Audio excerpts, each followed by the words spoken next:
Let me ask you something, and I need you to really sit with this question for a moment. When was the last time you looked at someone else's life, their highlight reel, their wins, their relationship, their body, their followers, and walked away feeling better about yourself? Not once, not ever. And yet, here you are, here we are all, do it repeatedly, scrolling, comparing, measuring, shrinking, going to bed at night, wondering why their life looks so full while yours feels so empty. Waking up in the morning, and before you have even had a single sip of water, before you have taken one breath of intentional air, your thumb is already swiping, already letting someone else's curated, filtered, perfectly angled existence determines how you feel about your own. That is not living. That is slow self-destruction dressed up as curiosity. And here is the thing nobody tells you, the thing that might change everything if you let it land. Every single second you spend watching someone else's race is a second you are standing completely still in yours. Every comment you type about what they are doing wrong is energy bleeding out of the life you are supposed to be building. Every argument you get dragged into, every piece of gossip you pass along, every drama you choose to feed, it is all costing you something you can never, ever get back. Your time, your focus, your potential, your future. This video is not going to tell you to just be positive. It is not going to hand you a list of habits and send you on your way. What this is a conversation. Raw, real, direct. About the one decision, just one, that separates people who live extraordinary lives from people who spend their whole existence watching those extraordinary lives from the sidelines. The decision to focus on yourself. Stay with me. Because by the time this is over, you will not just understand this concept, you will feel it in your chest, in your gut, in that quiet place where truth settles when it finally finds you. Think about what a race looks like when a runner takes their eyes off the track. Not a marathon, not a leisurely jog, a sprint. Everything they have trained for, every early morning, every burning muscle, every sacrifice compressed into this one moment, and then they turn their heads, just for a second, just to see where everyone else is. And in that fraction of a moment, their stride breaks, their form collapses, they drifted, they lose ground, and they cannot recover. That is your life when you choose distraction over direction. The world we live in was not designed to help you focus. It was designed intentionally, architecturally, algorithmically, to pull your eyes away from your own lane and straight into everyone else's. Every ping is on your phone, every notification, every trendy topic, every argument burns bright on your timeline. It is all engineered to steal the one resource nobody can manufacture more of. Attention, and attention is everything. Where your attention goes, your energy flows. Where your energy flows, your life grows. It is not a metaphor. It is not a poetic language. It is the mechanical reality of how human potential works. The people who accomplish staggering things in this world are not necessarily smarter than you. They are not necessarily more talented, more connected, or more blessed. They are simply more focused. They have made a ferocious, non-negotiable commitment to keeping their eyes on their own page. While you were watching, they were working. While you were commenting, they were creating. While you were comparing, they were compounding. Day after day, after quiet, unseen, unglamorous day. Until one morning, the results showed up so undeniably that the entire world took notice. And everyone called it an overnight success. It was not overnight. It was disciplined. It was focus. It was choosing to tend to their own garden instead of standing on the fence complaining about someone else's flowers. Here is a truth that might sting a little. Most of the things consuming your mental energy right now do not concern you at all. Think about the last argument that kept you up at night. Was it really yours to carry? Think about the last person whose opinion you sent you spiraling. Do they pay your bills? Do they know your story? Do they sit with you in the dark? Think about the last piece of gossip you replayed in your head, turning it over, analyzing it, adding your own commentary, like you were hired to solve a problem that was never yours to begin with. You were not, and you were not paid for it either. Not in money, not in peace, not in growth. You paid out of your own pocket, with hours you could never reclaim, with clarity you bled away, with focus that you desperately needed for the life you keep saying you want to build. There is a saying that has stayed with me for years, and it goes like this: you were not born to attend every argument you are invited to. Read that again. You were not born to attend every argument you are invited to. An invitation is not a summon. Someone stirring drama does not automatically make you a required participant. Someone talking about you does not demand your response. Someone doubting you does not deserve your explanation. Let them talk. Let them doubt it. Let them construct entire narratives about who you are and what you are capable of. They are doing it in their mental space, with their energy, at the expense of their own peace. And you do not have to match that energy for a single second. Because here is what tremendously successful people understand that most people never figure out. Your silence is not a weakness. Your stillness is not surrendering. The fact that you did not respond, did not react, did not engage, that is a strategy. That is emotional intelligence in its purest form. That is you choosing your future over your feelings in the heat of a moment. You know what your energy is like? Imagine the battery on your phone at the start of the day, full, charged, ready. Now imagine the apps running in the background, the ones you did not ask to open, but somehow they are there, draining power quietly. Drama, gossip, comparison, resentment, other people's opinions of your choices, the memory of something someone said that you are still replying 6 days later. These are the background apps of a distracted life, and they are hemorrhaging your battery hour by hour until by the time you need focus for the things that matter, you are running on 2%. You get to choose which apps to run in your life. That is not a small thing. That is everything, because the same energy you pour into worrying about what someone else has achieved, what someone else thinks of you, what drama is unfolding in someone else's story, that same energy redirected, refocused, reclaimed is enough to transform your life entirely. Not slightly, not incremental, entirely. I am not speaking theoretically. The most quietly powerful people I have ever encountered are not the loudest in the room. They are not constantly announcing, performing, or proving. They are steady. They are internally oriented. They wake up every morning with a fierce, almost warrior-like commitment to their own development, their own goals, and their own peace. And they guard that commitment like something sacred, because to them, it is sacred. Because they understand something most people never learn. You cannot pour from an empty vessel, and a distracted mind is always empty. Now let us talk about something that nobody admits aloud, but everyone struggles with: comparison. Oh, comparison, that quiet thief. That beautifully dressed lie whispers, look at them, look at what they have, look at how fast they are going, look at where they are already, and now look at you. It does not come in loud. It does not announce itself as the enemy.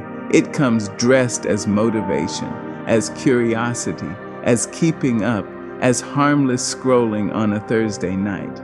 But underneath the disguise is one of the most corrosive forces in human psychology, the belief that someone else's progress is somehow evidence of your failure. Let me break that lie open completely. Imagine someone running a marathon. They have been training for 3 years. They have a coach. They have a nutrition plan. They started the race 10 minutes before you did, and you, brand new to running, 3 weeks into your journey, look up and see them ahead of you and think, what's wrong with me? Why can't I keep up? That thought is absurd. And yet, we do this every single day. We compare our beginning to someone else's middle. We compare our private reality to someone else's public performance. We compare our messy, honest, unedited behind the scenes to the highlight reel someone spent an hour curating for an audience. And then we walk away from that comparison feeling less than, feeling the evidence is in, the verdict is clear, and we simply are not enough. But here is the radical truth. You cannot measure your worth against someone else's journey when you do not even know their full story. You see the result. You do not see the years of failure that preceded it. You see confidence. You do not see the private terror they still fight through.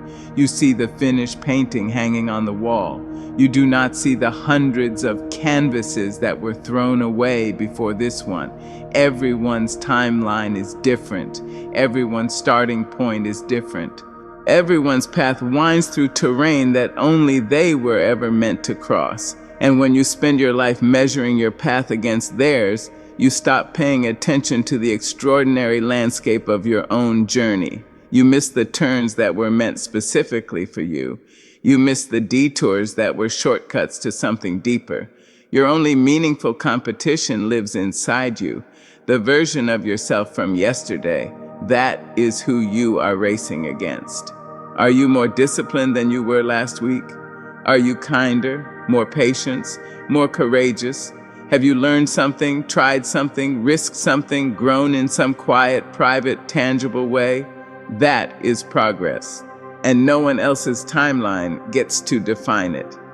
Let us talk about silence now, because silence is one of the most misunderstood superpowers in existence. The world will tell you to speak up, post more, share more, announce your plans, build your brand, let the world know you are coming before you have even started moving. And yes, there is a time for visibility and a time for boldness and a time for being seen. But there is also, and this matters enormously, a time for sacred, strategic, ferocious silence. The Chinese bamboo tree grows for 4 years underground. 4 years. You plant the seeds, you water it faithfully, you tend to do it with belief, and for 4 years you see absolutely nothing. The soil looks undisturbed. Nothing breaks the surface. From the outside, there is no evidence that anything is happening. Most people would abandon it. Most people would walk away convinced the seed was dead, convinced the effort was wasted, convinced they had been foolish to believe. But the 5th year has come, and in 6 weeks, the bamboo shoots 90 feet. 90 feet in 6 weeks. But was it 6 weeks? Or was it 5 years of invisible, relentless, underground growth that nobody could see? You know the answer. The question is, do you have the courage to keep watering when you cannot see the results? Do you have the faith to keep working when nobody applauded? Do you have the discipline to stay in motion when the world sees nothing and you wonder if you are getting anywhere at all? That underground season of your life, that quiet, private, invisible season, is not a waste of time. It is the most valuable time. It is when your roots go deep enough to hold 90 feet of height without collapsing. It is when your character gets built in ways that external success alone could never be constructed. It is when you become someone capable of sustaining the dream, not just achieving it. So, when you are tempted to announce your plans before they are ready, ask yourself, am I sharing because it adds value? Or am I sharing because I need someone to validate that I am on the right track? If it is the second one, that is your signal to go quiet. That is your signal to trust your own knowing, to keep working, building, and growing in the beautiful, powerful, sacred silence of someone who is certain about where they are going and wise enough not to let the noise of the world interrupt the process. Because here is the thing about people who talk too much too early. They give away their energy before it has time to become something. When you tell everyone what you are going to do, your brain registers the telling as a form of doing it. Dopamine releases, The sense of accomplishment settles in. And then, because you already feel like you have done something, the urgency to do it dissolves. The plans stay in the announcement stage, the dreams stay in the conversation stage, and slowly, quietly, without anyone noticing, the vision fades. Do not let that be your story. Do the work first. Let the results speak. Let your silence be so focused, so intentional, so laser-directed that when you finally do break it, the only thing left to say is already done. Now I want to speak directly to something that lives quietly in every person watching this: the need for approval. It starts young. We learn early that certain behaviors earn praise and certain behaviors earn punishment. We learn to calibrate ourselves to the expectations of the people around us, our parents, our teachers, our peers, eventually our partners and our colleagues and the anonymous faces behind our screens. We learn to perform, to adjust, to shape ourselves into whatever version of ourselves will be most accepted in the room we are standing in. And for a while, it worked. Sort of. We get the validation, the nod, the like, the comment, the brief warm flood of someone else's approval washing over us and making us feel, for just a moment, like we are enough. But here is the devastating flaw in that system. You can never get enough of something that does not fill you. Approval from the outside cannot reach the part of you that needs to be filled from the inside. It lands on the surface and evaporates. And so, you need more and more and more, until seeking that approval becomes the entire engine of your life. And the tragedy is that you are running yourself ragged, trying to fill a cup with water that will always pour straight through it. True confidence, the kind that does not shake when someone criticizes you, does not collapse when someone doubts you, does not depend on someone else's opinion to remain standing, that kind of confidence is not granted by the outside world. It is built from the inside, brick by quiet brick, through every choice you make that aligns with your values when no one is watching. Through every promise you keep to yourself. Through every moment you choose growth over comfort, honesty over performance, integrity over applause. When you stop measuring yourself by what others think of you, something extraordinary happens. You begin to meet yourself for the very first time, the real you. The you that exists beneath the performance, beneath the people-pleasing, beneath the mask of whoever you thought you had to be to earn love and acceptance. And what you find there, when you finally get quiet enough to look, is someone worth investing in. Successful people, I mean truly, deeply, sustainably successful people, share one trait that most people overlook when they try to reverse engineering greatness. They protect their energy with the ferocity of something sacred. They are deeply, ruthlessly selective about where their attention lands, what conversations they join, which battles they engage in, and which invitations to drama they quietly, firmly decline. Have you ever seen a billionaire arguing in someone's comment section? Have you ever seen someone building something extraordinary to stop in the middle of the building to prove to a stranger online that they deserve to be there? No, because they are not there.